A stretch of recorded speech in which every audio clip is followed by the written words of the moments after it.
大家好，我是阿胖，今天分享一个土豆做的家常美食，非常简单。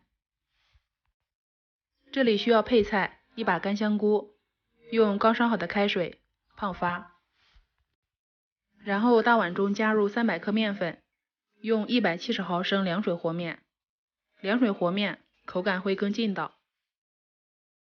先搅拌成面絮状，再下手揉面，一开始很难揉光滑，不用着急。盖上盖子，放在那里先松弛10分钟，再去揉。然后再切点蒜片、姜片和葱段，先装入盘中。10分钟后再去揉面，就能够轻松揉光滑。然后把面团收圆，再次盖上盖子，醒面30分钟左右。接下来就开始处理土豆。削皮洗干净后，把它切成小块。再准备一块大约10元钱的猪肉，也切成小块。油锅烧热，开小火，倒入五花肉，煸出里面的油脂，这样吃的时候就不会腻，而且菜又会香喷喷的。油脂煸出后，下入几粒花椒，炒出香味。再把切好的葱姜蒜加进来，现在加入1勺红油豆瓣酱，炒出红油，再加入1勺黄豆酱，炒出酱香味，然后把切好的土豆下进来，香菇泡好后清洗干净，挤干水分，加进来，翻炒均匀，加入蚝油提鲜。最后加入热水，没过土豆多一点，盖上盖子，大火烧开之后转最小火，慢慢烧着。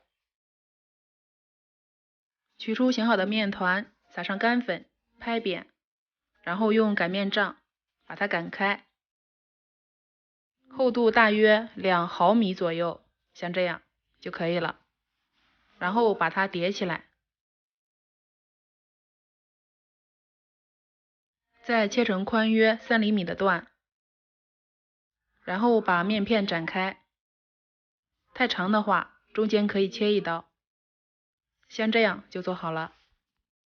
面饼入锅前先用勺子舀出1小碗汤汁备用，根据实际情况再进行添加。然后把擀好的面片放进来，用刷子刷上汤汁，主要是为了防粘，每放1层就刷上1层汤汁。盖上盖子，开中小火煮10分钟左右，中途一定要注意观察汤水，不要熬干了，太少的话就再把预留的汤汁加进来。到这一步就做好了，打开锅盖，满满的香味，真的是太香了。加点葱花点缀一下。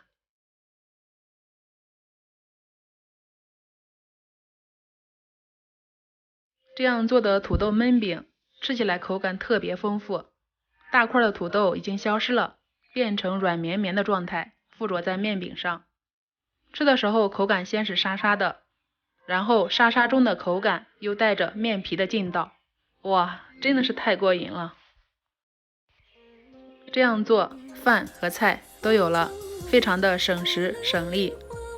土豆焖饼虽然好吃，但是晚上可不要吃多哦。我是阿胖，每天为你分享一道时令家常美食，谢谢您的观看。